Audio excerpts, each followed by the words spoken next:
Une maison de campagne paisible aux portes de Paris. C'est ici que réside Touza. Mariée à un Français depuis 9 ans, elle a fui la dictature en Birmanie. Depuis, elle aide toutes les manifestations parisiennes contre le régime de son pays et pour la libération d'Aung San Suu Kyi, la plus farouche opposante à la junte au pouvoir. C'est quand l'année dernière j'ai fait la manifestation parce qu'il n'y a pas beaucoup de monde qui sont au courant de la Birmanie et tout ça, tu vois, il y en a pas beaucoup qui parlent. Donc comme on n'est pas vraiment nombreux ici en France, je fais ce que je peux pour, tu vois, pour se faire connaître la Birmanie, notre pays et Aung San Suu Kyi, quoi. Pas facile de sensibiliser les Français à leur cause quand on sait qu'il n'y a pas plus de 400 Birmans exilés en France. Ce soir, Touza et ses 2 sœurs sont les seules représentantes de la communauté à se rendre au Festival international du film des droits de l'homme. Au programme de cette triste affiche, Burma Viji, documentaire réalisé clandestinement au plus fort de la révolte en 2007. Dans les rues de Rangoon, le peuple emboîte le pas des moines qui se soulèvent contre la junte au pouvoir. Depuis 20 ans, il vit dans la misère, les généraux s'accaparent toutes les richesses. Travail forcé, chasse aux minorités, torture et assassinat politique, les dirigeants font taire quiconque ose penser tout haut. Aung San Suu Kyi, la passionnariat de la démocratie, en sait quelque chose. En résidence surveillée depuis 16 ans, sa détention vient une fois de plus d'être reconduite. Au mois de septembre 2007, la révolte des moines était étouffée dans le sang. Ces images, Touza et ses sœurs s'en souviennent comme si c'était hier. Elles étaient à Paris, devant les grilles de l'ambassade birmane. C'est là que je suis devenue réfugiée politique, c'est ce jour-là en fait.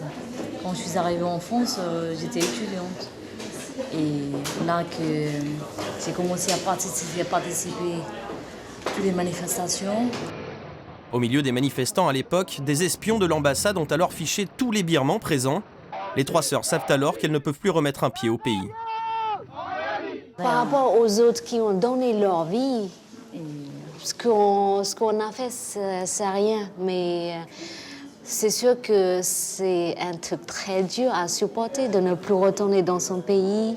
Et ne pas voir leurs parents. Si vous pouvez rester sans voir vos parents pendant et les frères, les sœurs, la famille, quoi, tout ça. Je crois que c'est dur quand même. Là-bas, il y a quelques mois, leur cousin a été arrêté et jeté en prison. Durée de la peine, 104 ans. Pour Touza, il est un pèlerinage qui la rapproche un peu de la maison. Rendez-vous le lendemain dans cet immeuble d'Ivry chez Ukumara.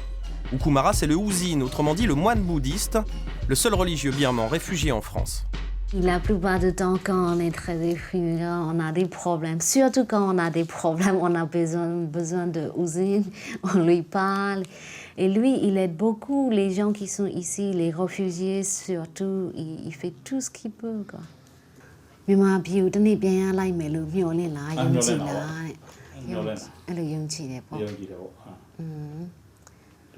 Il espère très fort qu'il va pouvoir retourner en Birmanie un jour.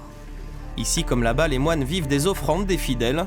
Nourriture, argent, chacun donne ce qu'il veut. Mais là où Kumara était rémunéré en liquide. Ce sont les offrandes.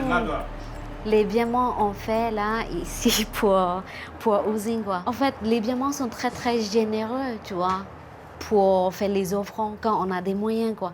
Même si on a très peu de moyens, on fait beaucoup pour les moines, pour la bouddhisme. Retour à la maison pour Touza. Ce soir, avec Judith, sa copine hongroise, elle mitonne un repas birman. Au menu soupe de poulet au lait de coco. La cuisine, c'est encore le meilleur moyen de soigner le mal du pays.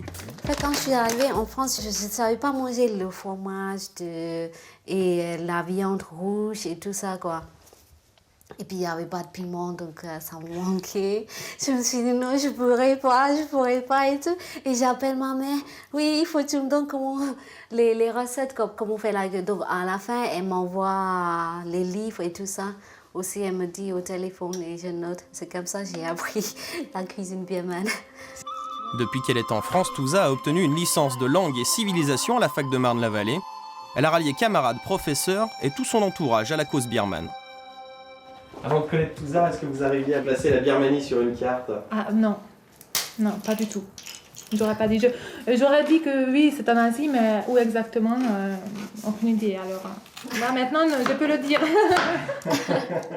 Je voudrais bien aller le voir aussi, visiter, mais c'est pas le moment, je pense. Elle vous a parlé un petit peu de la situation. Mais oui. Elle a même participé pendant les manifestations avec moi, devant l'ambassade de Roumanie, Mais oui. contre la junte militaire. Oui. Et Touza n'a pas fini d'alerter son monde sur la détresse de son peuple. Au-delà des manifestations, elle compte bien consigner dans un livre le destin d'une Birmane en exil.